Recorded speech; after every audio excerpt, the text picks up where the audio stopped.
Good morning guys, જય શ્રી કૃષ્ણ. તો આજનો દિવસ થોડો ઇમોશનલ હતો અને હેપી પણ હતો. તો ઇમોશનલ એટલા માટે કે આજે અમારે રિસોર્ટમાંથી ચેકઆઉટ કરવાનું હતું અને હેપી એટલા માટે કે આજે અમે હવે નર્મદા પરિક્રમા કરવા જઈએ છીએ. મહાકાળી માતાજીના મંદિર પાસે આવેલો આ ગ્રીનલેન્ડ રિસોર્ટ ખરેખર એક પરફેક્ટ પ્લેસ છે અને અહીંનું ફૂડ, ગેમ્સ, પૂલ અને ખાસ કરીને તો અહીંની ગ્રીનરી એકદમ જોરદાર, એક નંબર નેક્સ્ટ લેવલની હતી. બધું એટલું જ પીસફુલ અને અમેઝિંગ લાગ્યું.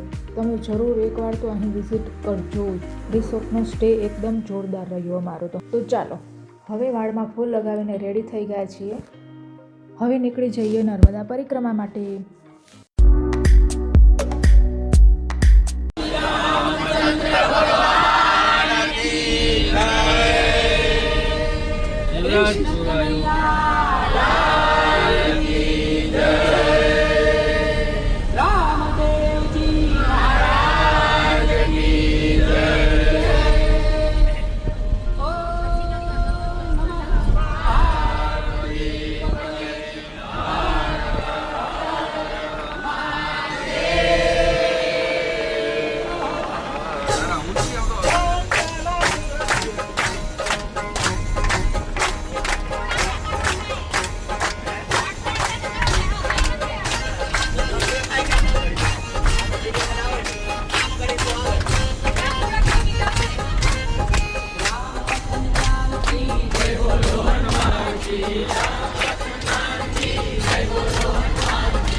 પહેલાં અમે માલસર ગયા અવધ નારાયણ આશ્રમમાં, જે જનક દુલારીજીના આશ્રમ હતો.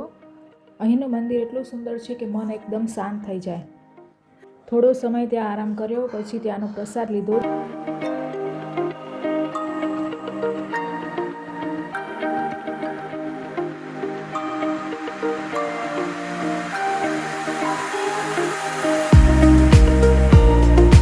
જમવામાં દાળ ભાત, પૂરી શાક, પાપડ અને શ્રીખંડ હતું. ફાઇનલી પરિક્રમા કરવા માટે અમે નીકળી ગયા છીએ. રસ્તામાં થોડી બ્રેક લીધી અને લોકો બીજા બધાએ ચા પીધી અને મેં તો કોન ખાધો અને મારી એનર્જી બૂસ્ટ કરી.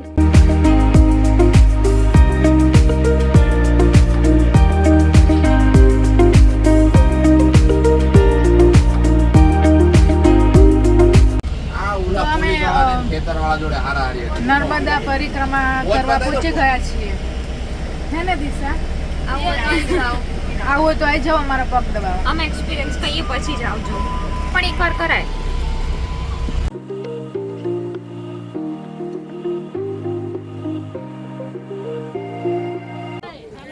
અમે પરિક્રમા કરવા પહોંચી ગયા છીએ. અહીંયા બહુ જ પવન છે. ખૂબ જ એક્સાઇટમેન્ટ છે અમને. હવે અમારી નર્મદા પરિક્રમા શરૂ થવા જઈ રહી છે. બધાના મોઢા ઉપરથી એવું લાગી રહ્યું છે કે બધા બહુ જ એક્સાઇટમેન્ટ છે. બધા બહુ એક્સાઇટેડ છે. હવે પરિક્રમા પતે એટલે બધાના મોઢા જોવા લાયક હશે. વિડીયો છે.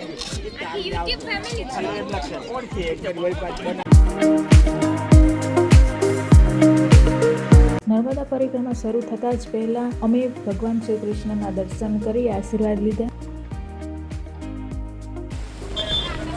ગાઈઝ, ફૂલ પવન છે, વરસાદની તૈયારી છે. તમારે ત્યાં કેમ છે? આવે છે. Hi guys. મન તો ને પૂરી બહુ ભાવ. મમ્મી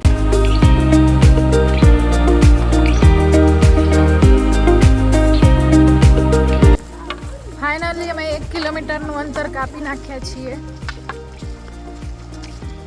બધા જ લોકો પરિક્રમા માટે બહુ જ ખુશ હતા. પરિક્રમામાં અહીં સેવા માટે લોકો ઊભા રહે છે, જેમ કે તરબૂચ, લીંબુ શરબત ને એવું બધું ઘણું બધું હોય છે.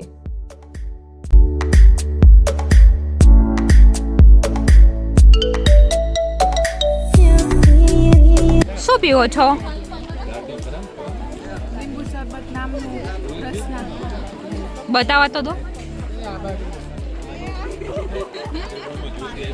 ક્યાં મૂકવાનું હે? અહીંથી તો માં નર્મદાનો વ્યૂ નેક્સ્ટ લેવલ દેખાય છે. બહુ જ જોરદાર સીન દેખાય છે અહીંથી.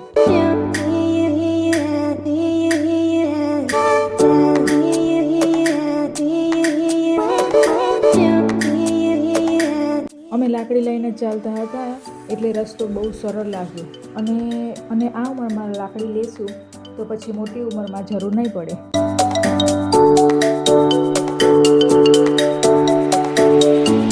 ઘણા બધા અરીસામાં મળતા હતા રસ્તામાં, પણ અમે રોકાયા નહીં, સતત ચાલતા જ રહ્યા. યાત્રીઓને ચાલવામાં સરળતા રહે એટલા માટે આ પુલ બનાવવામાં આવ્યો છે.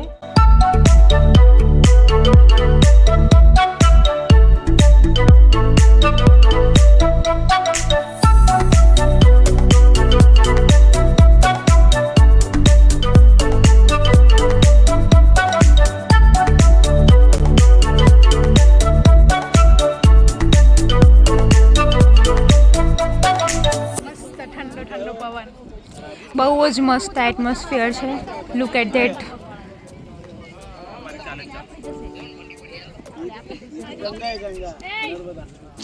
પાંચ કિલોમીટર કેટલા? 5 કિલોમીટર? 5 ઉપર. કિલોમીટર 6 કિલોમીટર અમે કાપી ચૂક્યા છે. 12 કિલોમીટર બાકી. શું લાગે છે તમને, કપાઈ જશે? હા, મસ્ત મજા આવે છે એવી ને. એવું? 1.5 કલાકની અંદર અમે લોકોએ 6 કિલોમીટર કાપ્યા. એટલું આમ સારું કહેવાય.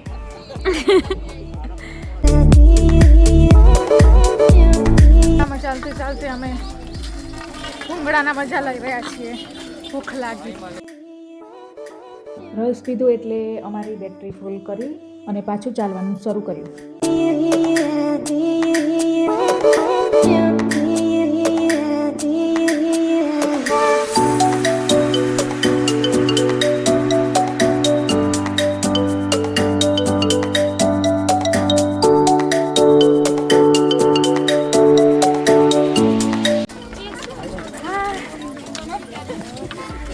કેરી બેરી બેરી કેરી.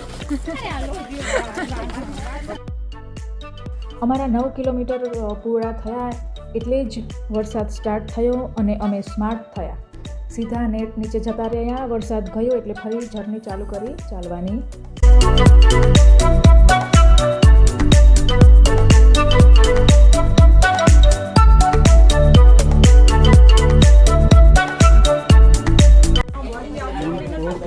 અમે ચાલતા હતા તો રસ્તામાં વરસાદ આવ્યો.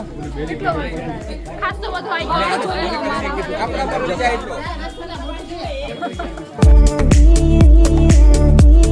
લાઇટ ગઈ પણ હિંમત ન ગઈ. મોબાઈલના ક્લેશથી અમે આગળ વધતા જ રહ્યા. વરસાદના કારણે લાઇટ ફોલ થઈ ગયો હતો એટલે લાઇટ નહોતી. ફાઇનલી નંદી ઘાટ પહોંચી ગયા. ચાલવાની જર્ની પૂરી થઈ. હવે નાવડીમાં આગળનો સફર ચાલુ થશે.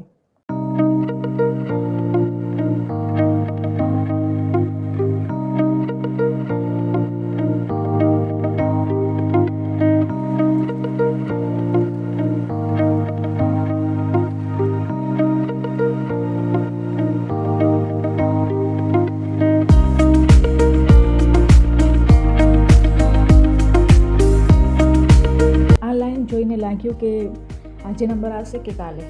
ના, હું મજાક કરું છું.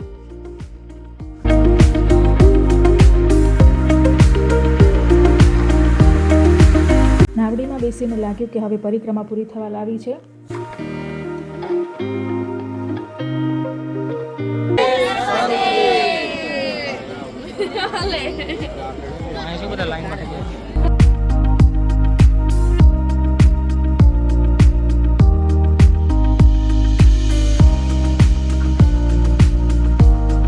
અમે 3.5 કલાકમાં આ સુંદર જર્ની પૂરી કરી હતી.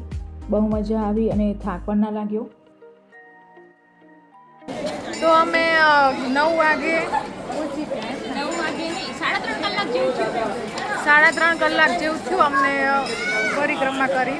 બહુ સારું રહ્યું. બહુ સારું રહ્યું પણ લાકડી લઈ આવવાની. જોડે હોય તો ઘણું સારું. અહીંયાથી ચાલુ કર્યું હતું પરિક્રમા કરવાનું. અહીંયા આવીને જ પરિક્રમા પૂરી કરીને અમે નજીકના ખોડિયાર હોટલમાં જમવા રોકાણા, પરંતુ અહીંની સર્વિસ અને ટેસ્ટ બિલકુલ સારા નહોતા અને બિલમાં પણ એક્સ્ટ્રા આઇટમ એડ કરી ને વધારે પૈસા લેવાનો પ્રયત્ન કરતા હતા. હું તમને રિકમેન્ડ નહીં કરું કે તમે ત્યાં જાઓ. પછી અમે ઘરે જવા નીકળી ગયા અને લગભગ 3:42 રાતે સેફલી અમે ઘરે પહોંચી ગયા. તો ચલો બાય બાય. વિડીયો ગમ્યો હોય તમને તો લાઇક, શેર અને સબસ્ક્રાઈબ કરો અને મારાથી કાંઈ કહેવાય ગયું હોય તો માફ કરજો. બાય.